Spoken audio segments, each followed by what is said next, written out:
One of you must suffer. Which one will it be? The useful or the useless? The whole or the maimed? The healthy woman with her life before her, or the man whose children ought never to have been born? Emma? Is that true, Dr. Thomas? Is that true?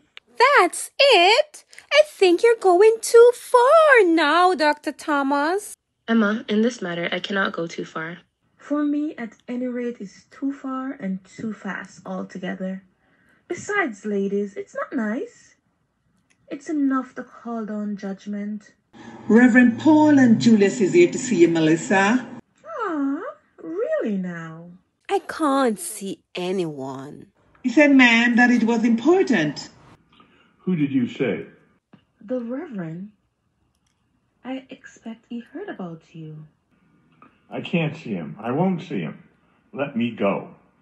I have met the Levites. Spare me the priest. Father, come back. No, Melissa, don't worry. I will look after him. Good afternoon, Miss Emma and Miss Claudia. Happy Christmas, Reverend Paul. Just so, Christmas afternoon. Unusual to call Emma. I believe at an inconvenient hour. Not at all, Reverend. I can give myself until 3:15. No longer. The children's service is at 3:30. May I order you an early cup of tea? Thank you. As busy as I am, I should not have disturbed you. Reverend Paul, it is as if you were told to come here. Gratifying. I did not see you at the morning service, Claudia, but late last night. 3 a.m., Reverend Paul? 3:15, Claudia. Look here, Father. I received certain information from my son. No, you did not, Father.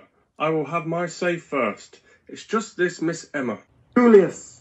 I want you to know that it has nothing to do with me, Emma. I don't agree with my father. You wouldn't think it, but I never do.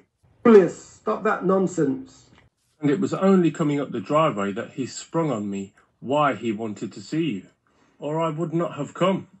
I think Melissa would have been sorry, Julius. Yes, well, Melissa and I have talked it over, and I know I'm going into the church myself, but I think he is wrong, Miss Emma.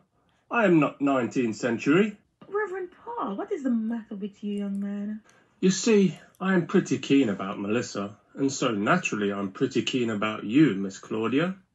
Claudia, I'm without words. And I just wanted to tell you that I can't tell you what I think of my father over this business. It makes me wild. Julius, I think it's best you shut up. Well, Melissa, I only wanted her to understand that I am not responsible for my father, that he is not my own choice, if you know what I mean. His mother's right. I don't know what came over him. A pretty face, Reverend? The very point. I shall be glad to see you alone, Claudia. Not you, of course, Emma, but her. Melissa, have you shown Julius all of your presents? Why did you let him come for? Oh, you are no good. You know what? Let me get out of here. Well, Reverend Paul, I suppose you're here about Melissa and Julius. Emma, until last night, we gratified. Last night? Oh, the dance. I sat up for my Julius until 3:15 on Christmas morning. His excuse was your daughter.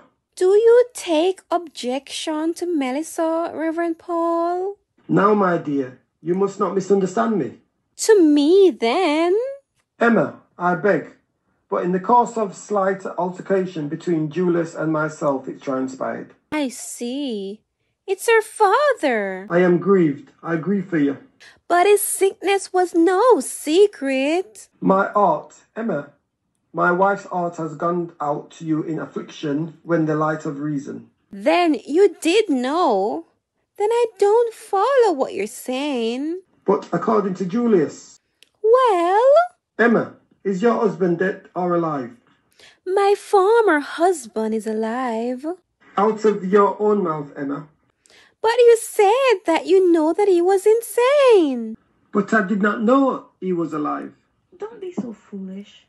Emma, it's not the insanity. It's the divorce. When I realize that I will be in a week remarrying a divorced person. Why didn't you go to Jacob? Jacob is a difficult man to approach. I felt that on appeal to your feelings as a Christian and as a mother. You mean you will prevent Julius from marrying Melissa? It depends on you, Emma. I won't let him marry the child of a woman who remarries while her husband is alive. But the church allows it. The church doesn't, Emma. They winks at it. Wink is hardly the word. What word would you use, Reverend Paul? I am not concerned with those words, Emma. But I want to know. I care about my church. It let me be, but it does not let me be. What does that mean? I'm not concerned with the meaning, Emma. I'm concerned with my own conscience. Emma, you have no business to get upset with the Reverend. Why don't you tell him the situation has changed? Nothing has changed. Change what I have changed? That Marcel has recovered and returned. He is in the house now. It's Providence. I never knew anything like Providence. Change indeed, Emma. My objection goes, dear little Melissa, Emma, in a year, you and your husband will look back on this episode as a dream, a bad dream. I have no husband. I divorced Marcel. The remarriage is a mere formality. Simpler. Still, the divorce decree can be rescinded. Aunt Claudia, no, he is history. No in mine. Is it possible that you expect me to go back to Marcel?